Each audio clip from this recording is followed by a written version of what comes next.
வணக்கம். வாங்க, இன்னைக்கு நாம 2000 வருஷத்துக்கும் மேல பழமையான நம்ம திருக்குறள்ல இருந்து ஒரு முக்கியமான விஷயத்த பத்தி பேசலாம்.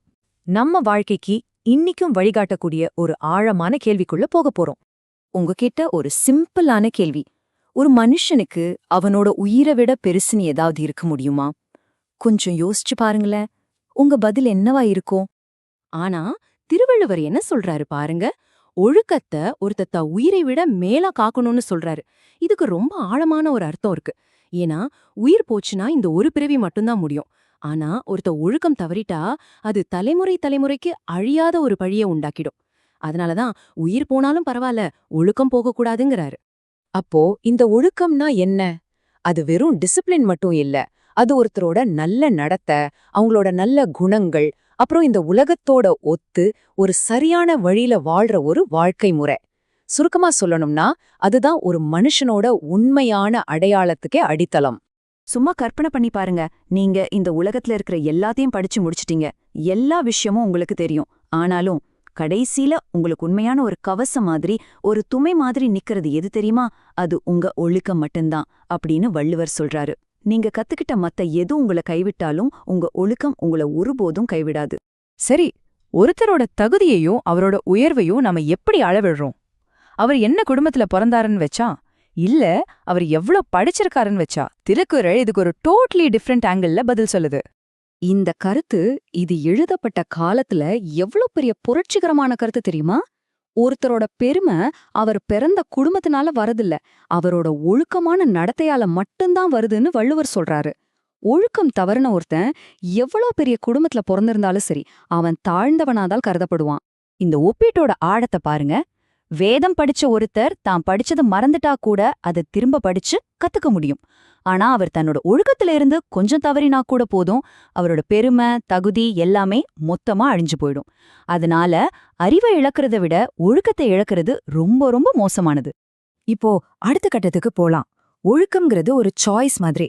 அந்த சாய்ஸ் நம்மள ரெண்டு வேற வேற பாதைகளுக்கு கூட்டிட்டு போகும்.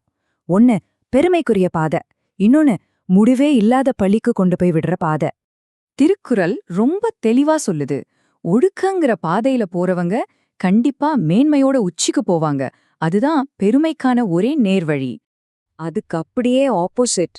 ஒழுக்கமில்லாத பாதைய தேர்ந்தெடுக்கிறவங்க அவங்க வாழ்க்கையில தாங்கவே முடியாத பழிய சுமப்பாங்க. அது அந்த பாதையோட தவிர்க்க முடியாத ஒரு இருண்ட முடிவு. இந்த உவமையோட பவரை பாருங்க. பொறாம புடிச்ச ஒருத்தன்கிட்ட செல்வம் எப்படி வந்து தங்காதோ, அதே மாதிரிதான் ஒழுக்கமில்லாத ஒருத்தன்கிட்ட உயர்வும் பெருமையும் ஒரு நாளும் நிக்காது. ஒழுக்கமின்மை ஒருத்தர்கிட்ட இருந்து வெற்றிய விரட்டி அடிச்சிடும். திருக்குறள் ஒழுக்கத்தை ஒரு அழகான விதைக்கு ஒப்பிடுது. நன்னடத்தைங்கிற விதைய நாம விதைச்சா அது நல்ல செயல்களா வளர்ந்து கடைசியில ஆசீர்வாதங்கள் நிறைஞ்ச ஒரு சந்தோஷமான வாழ்க்கைய நமக்கு பழமா கொடுக்கும். அதே நேரத்துல தீய ஒழுக்கங்கிற விதைய நாம விதைச்சா அதோட விளைவு எப்போதுமே துன்பமும் துயரமும் தான். இத நாம என்னைக்கும் மறக்கக்கூடாது. நம்ம இவ்வளவு கஷ்டப்பட்டு படிச்ச படிப்புக்கும் நம்ம கிட்ட இருக்கிற அறிவுக்கும் உண்மையான டெஸ்ட் எது? இதோ திருக்குறள் சொல்ற கடைசி மற்றும் ரொம்ப முக்கியமான பதிலுக்கு நாம வந்துட்டோம். இந்த குறளை கொஞ்சம் நல்லா கவனிங்க. ஒருத்தர் எத்தனையோ புக்கு படிச்சிருக்கலாம், ஆனா இந்த உலகத்தோட ஒத்து வாழ்றதுக்கான ஒழுக்கத்தை அவர் கத்துக்கலன்னா அவர் படிச்சிருந்தாலும் அறிவில்லாதவர் தான். இதுதான் படிச்ச படிப்போட அல்டிமேட் யூசேஜ். அப்போ நம்ம அறிவுக்கு உண்மையான அளவுகோல் எது? நாம படிச்ச புத்தகங்களோ இல்ல வாங்கின பட்டங்களோ கிடையாது. நாம கத்துக்கிட்ட அறிவை வச்சு இந்த உலகத்தோடையும் மத்த மனுஷங்களோடையும் எவ்வளவு ஒத்துமையா இணக்கமா வாழ்றோங்கிறது தான் நம்ம அறிவுக்கு உண்மையான சோதனை. 2000 வருஷம் பழமையான இந்த ஞானம் இன்னைக்கு நம்ம நவீன உலகத்துக்கு எவ்ளோ பொருந்ததுன்னு பாத்தீங்களா? இன்னைக்கு நம்ம கிட்ட அளவில்லாத தகவலும் அறிவும் இருக்கு.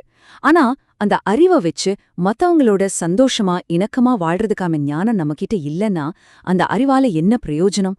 இத பத்தி யோசிச்சு பாருங்க.